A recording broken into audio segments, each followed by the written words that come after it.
Hey guys, today I got kind of a cool knife I got from my buddy Zach over at KnifeJoy. If you're not familiar with knifejoy.com, go check them out. I will have a link to their website down in the description below. I believe that this Spyderco Delica was an exclusive run for KnifeJoy. They're pretty good. They get some different exclusives from not only Spyderco, but other makers and manufacturers as well. One of the ones I'm actually probably going to try to get a pair of is they make a Spyderco made a Delica and an Endura, which is just slightly bigger than this Delica. They made them for KnifeJoy in a blue with a Damascus blade. And they were great price. I just, when they first were released, I didn't grab them. And I think this is probably the second run of these. I don't think I got in on the first one. I kind of balked for a little bit and just didn't pick one up. But when I saw them come out again, I hit up Zach, and we've known each other for many years on the boards, forums, and stuff. So it was a pretty easy thing to get him to send me out one. And these were a great price. These are $96 or $94. They're just under $100. Tax, license, doc fee, and all that. So it's roughly $100 for a Spyderco Delica. And yes, we're talking mostly about the knife, but we've got some watches out here because we all like our loom on watches. Well, my 12-year-old self came out when I saw these loomed Spyderco Delicas. Ah, so cool. So let's dive into the specs really quick, get that out of the way. 4¼ inches in total length. So it is smaller than what I normally will carry and I'm used to. Overall length is 7 1/16 inch. The blade is 2.8 and the edge length is 2.52. It's VG10 steel, which is great. What's nice about the Delica, this is the first Delica I've ever had. I used to carry an Endura a lot. For many years, I carried an Enduro daily for many years, honestly. What's nice about the Delica is it has a full-size handle, so it doesn't feel small in the hand. It's just a little bit of a smaller blade. So I actually really like this. The blade thickness is really thin. At the widest point here, or the thickest point at the back, is 0.09 inches, and it really kind of tapers all the way up to like 0.02 at the tip. Full flat grind, so it's going to be super slicey. This will slice right through stuff. It's not big and chunky like a Medford. So to compare with a Medford here at 0.26, 0.25, that has kind of a hollow grind here, it's still got a lot of meat behind it at the edge. Whereas the Spyderco Delica is just really tiny. So it's going to really do slicing really well. Slicing food prep, whatever. It's going to cut really well. And it's lightweight. It's 2.3 ounces. And the overall thickness, minus the clip, is 0.38 of an inch. So it disappears in the pocket. It's not a flipper, so it is just kind of a thumb deployment. You can kind of flick it out, but it needs a little bit of breaking in, and you can try to finger flick it from behind, which this one just does not do very well. It will do it, but it takes a little bit of effort, especially around the camera. When I did get this, I will be honest, the pivot was loose, and I think it was this handle scale screw was loose. So I did adjust that a little bit. So I think the pivot just needs a little bit of time to kind of wear in now that it's been tightened.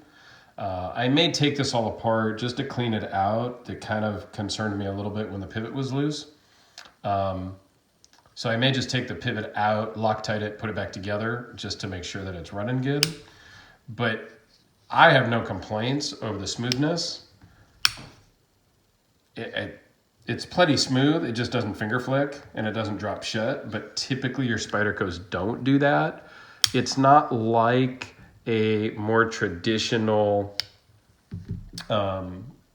flipper with a big, heavy blade that does just kind of fall shut. The Spydercos just aren't like that. Some of them are with their compression lock ones, the PM2s and things. Yes, those will open and close with the compression lock. But with their back lock ones like this, which is what this is, it's a back lock. They typically aren't dropping shut when you release the back lock. They typically are not just dropping. So I think this is in perfect shape and it runs very well. Right now it is right hand tip up carry. So it fits in your pocket like this. Not a super deep carry clip. Sticks out a little bit, but it works perfectly fine. But you can move it from right hand to left hand. And if you so choose, you could do tip down carry so that it would carry in the pocket this way. Which is not my preferred method of carry. So if your preferred method is tip down, you can do it with the Spyderco Delicas and the Enduras, and most of the Spydercos you can flip around. And if you do like tip down carry, put in the comments why. I'm just personally curious. So let's do a couple of quick size comparisons before we get to some low light shots to kind of show you how this really kind of glows. So here it is next to the Sharpie. I did pull out the top bag Steelcraft. It super overpowers that one.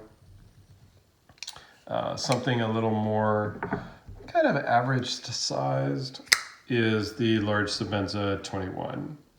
So it is, considerably shorter.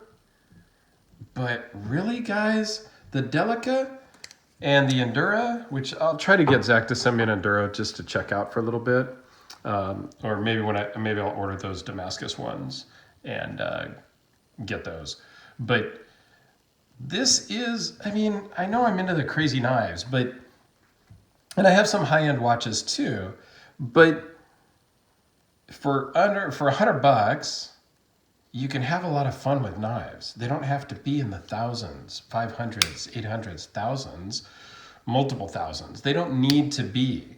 You can have a great time. You can enjoy collecting with the $100 knives.